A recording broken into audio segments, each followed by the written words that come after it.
It is with a heavy heart that we bring you the report of a fresh wave of Christian killings in Nigeria, more specifically, in Benue State. On the night of June 13th into the early hours of June 14th, over 200 innocent souls, mostly Christians and internally displaced persons, were brutally slaughtered in cold blood in Yelwata, Guma local government area of Benue State. These men, women, and children had sought refuge in a Catholic mission camp, thinking they were safe, but death still found them. This isn't just another attack. This is a genocide, and it must be called exactly what it is. The blood of the saints is crying out from the soil of Benue, crying for justice, crying for intervention, crying for help.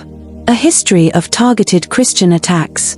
Benue State, like many parts of the Middle Belt and the north of Nigeria, has become a bloody battlefield in recent years. At the heart of this crisis is the age-long conflict between Fulani herders and indigenous farming communities. But what began as a conflict over land and grazing rights has now clearly transformed into something much darker, a religiously motivated extermination of Christians. The Fulani herdsmen, some of whom are heavily armed, have continued to infiltrate Christian farming communities, and instead of resolving disputes, they kill, burn, and destroy. Entire villages have been wiped out. Women are raped. Children beheaded. Churches set ablaze. This is systemic and it is strategic. The government's deafening silence.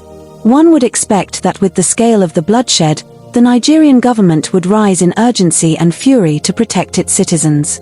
Sadly, what we see is silence, deafening silence. There's an unexplainable slowness in the response of security operatives. These communities cry out, but no help comes. They write letters. They hold protests. They pray and fast. Still, nothing seems to change. How can over 200 people be massacred in one night in a single location, and there's no national outrage? No swift arrests? No urgent visits by political leaders? Are Christian lives now so cheap in Nigeria? The church must not be silent. This is not just a humanitarian issue, it is a church issue. The church in Nigeria must wake up. It can no longer afford the luxury of silence or diplomacy in the face of such evil. We are dealing with a clear anti-Christian agenda disguised as a herder-farmer clash. The Word of God tells us in Proverbs 31 verses 8 to 9, "Open thy mouth for the dumb in the cause of all such as are appointed to destruction. Open thy mouth, judge righteously, and plead the cause of the poor and needy." It's time to open our mouths. The pulpit must become a place of truth again. Our altars must cry out for justice. Silence is complicity. What must the church do? 1. Speak with one voice. Church leaders across denominations must speak out boldly. This is not the time for denominational pride. Whether Catholic, Pentecostal, Baptist or Methodist, we are one body, and one part of the body is bleeding profusely. 2. Demand government action. Christian organizations like CAN, Christian Association of Nigeria, and PFN must not only issue press releases. They must engage national and international bodies, organize peaceful protests, and demand answers. Government officials must be held accountable. 3. Support the persecuted church. Many believers in these villages have lost everything. Homes gone. Livelihoods destroyed. Some widowed. Others orphaned. We must send help. Churches in the cities must organize relief efforts, send food, medical supplies, and financial aid to support survivors and IDP camps. 4. Raise prayer altars. Above all, the church must return to the place of intense intercession.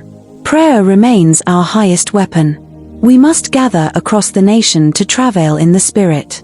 For when Zion travailed, she brought forth. The God who delivered Israel from Egypt is still able to bring justice in Nigeria. A genocide must not be normalized. Let it be known, the bloodshed in Benue is not normal. The murder of 200 people is not just another news headline. These are men and women with dreams, children with laughter, and elders with wisdom. And they were slaughtered because they were Christians. If we do not speak up now, who will speak when it is our turn? The prophetic role of the church. We must understand that beyond politics and tribalism, the enemy fears the power of the church. He knows that the revival rising from the Middle Belt and the north of Nigeria will shake the foundations of hell. So he is attacking before it fully rises. But he will fail. The gates of hell shall not prevail.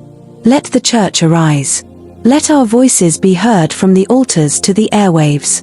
Let justice roll like a river and righteousness like a mighty stream. We must mourn. We must weep. But we must also fight on our knees, in our pulpits, in our communities. The genocide must stop. Justice must speak. And above all, the church must not be silent.